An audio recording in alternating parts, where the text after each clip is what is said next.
So I'm going through this plot chart of how I outline my fiction. I'll give you a link down below where you can grab this book, which is Plot Dot, and also some of my templates for formatting and outlining fiction. But here I just did the second pinch point, and now I'm at the second plot point, or the Dark Night of the Soul, which happens about 75% in. This is, I had some trouble ending my fiction like when I was looking at the classic hero's journey, because generally like these 3 or 4 kind of happen at the same time, which was problematic for me because there's a lot of big shifts. So I stretched them out a bit. You don't have to have them in exactly these places. Like 75% to have this, and then to have like, you don't want to be inventing chapters just to fill the space, but I like to space these out so that there are down times. There's other books on plotting, like I think Plot Perfect is one of my go-to books on plotting, and they have things like one scene or one chapter will be positive where they get ahead or they feel they have positive feelings. It's a happy chapter, and the next chapter they'll feel negative. So there'll be loss, depression, pain, and it'll go back and forth. And I don't necessarily have those in all of my books, but I do try to put some things in between these scenes to kind of spread them out. So I'm going to talk about the second plot point with the Dark Night of the Soul. This is where they had a goal, they've decided at the midpoint, they've decided to persevere and challenge the antagonist, fight for good, stand up for what's right, and they really think they can do it. But at the second pinch point, they have a failure, they lose a battle, someone probably gets hurt, it's probably their fault. You could have more battles, you could have another battle, or something new that happens, like I talked about betrayal in the last video. So if you lose this battle but you don't know why, and then you find out later that you were betrayed by someone you really trusted, something very bad happens which will lead to the Dark Night of the Soul. So this second plot point, it could really be the same thing as the second pinch point. It could be the aftermath of the battle where they're figuring things out, or it could be not a major battle, like this one's more of an actual battle, the second pinch point. This could be something smaller, like a betrayal by a close ally, or something like in Harry Potter, where the hero is actually possibly tied to the antagonist more than they thought they were. So they thought they were doing good, they thought they were progressing forward, and they find out at the second plot point that the antagonist knew exactly what they were doing, and actually they were just furthering the antagonist's agenda. So this could be like the antagonist talks with the protagonist directly and tells them, not only did I know exactly what you were doing, but you were really helping me out. Yeah, I was using you as an agent to fulfill my will. So they're going to recognize, like in the second battle, they fail, but they may not figure out why yet. At the second plot point, they kind of give up. Like they recognize that everything they were trying to do is a failure. The antagonist is much stronger than they thought. There's no chance to defeat him. He's way too powerful. Everything the protagonist believed in was a lie. The allies can't be trusted.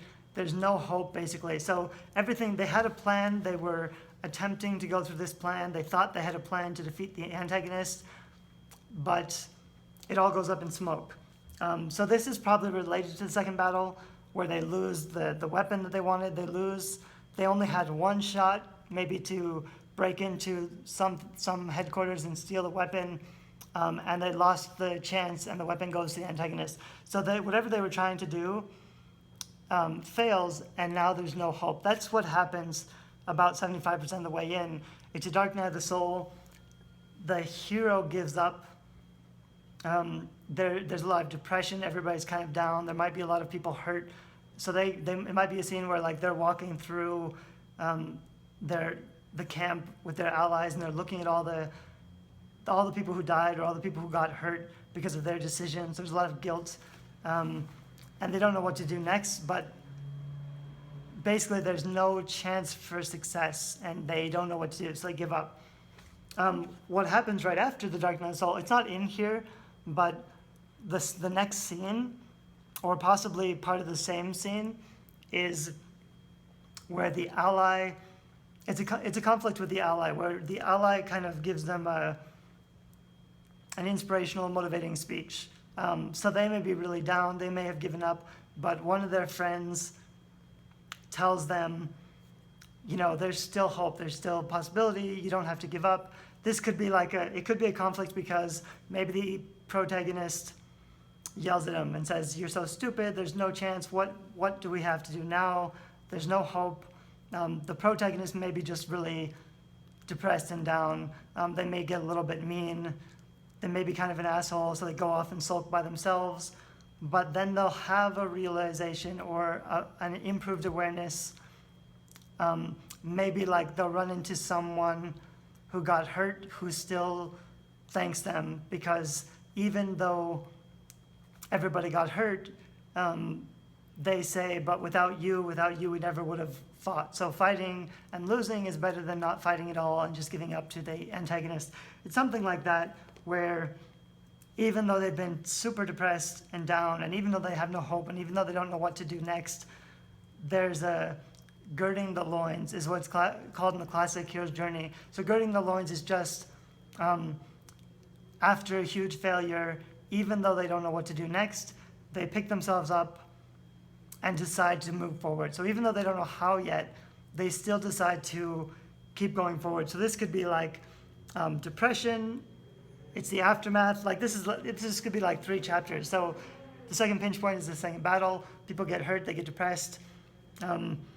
They don't know what to do. They give up. They sulk. They cry or sob or whatever. They go off to be by themselves. But then something happens. There's some kind of a conversation or a talk that motivates them to come back to the table. So they come back to the table with their allies, and they make a new plan, and they decide what to do next.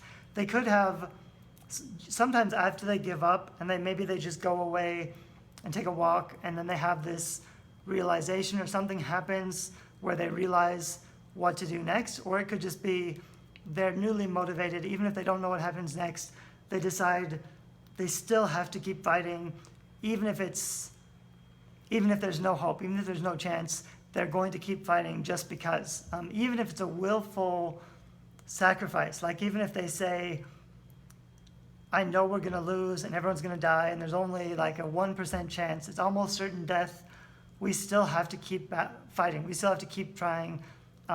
Even if it's nearly hopeless, fighting is better than just giving up. So that's basically what happens after the dark night of the soul. It's this really depressing point. Hope is taken away, but they still decide to push forward, whether or not they have a plan. So in the next few chapters, they're probably going to discover at least some kind of a plan, at least something they can do to try to piss off the bad guy. Often, in revolutionary fiction, a lot of young adult is revolutionary fiction, so they decide even if they can't defeat the enemy, at least they can slow him down. At least they can stop him a little bit. At least they can, give their lives to stop this one small action, and at least let the enemy know that they're still there and that they're still fighting. Because just by showing up, just by fighting and losing, they're still showing everybody else that that there's hope. Because you can, just in refusing to obey, even if you fail, even if the enemy is stronger than you, that's still a hopeful signal that inspires the revolution or whatever. So that can be something that happens after the second plot point, after the Dark Night of the Soul. So that's generally 70 to 80% of the way into the story. They give up, they gird their loins, they decide to keep fighting, and then they come back and they make plans to keep going. So I'm going to stop this video here, and the next video we're going to talk about the final battle.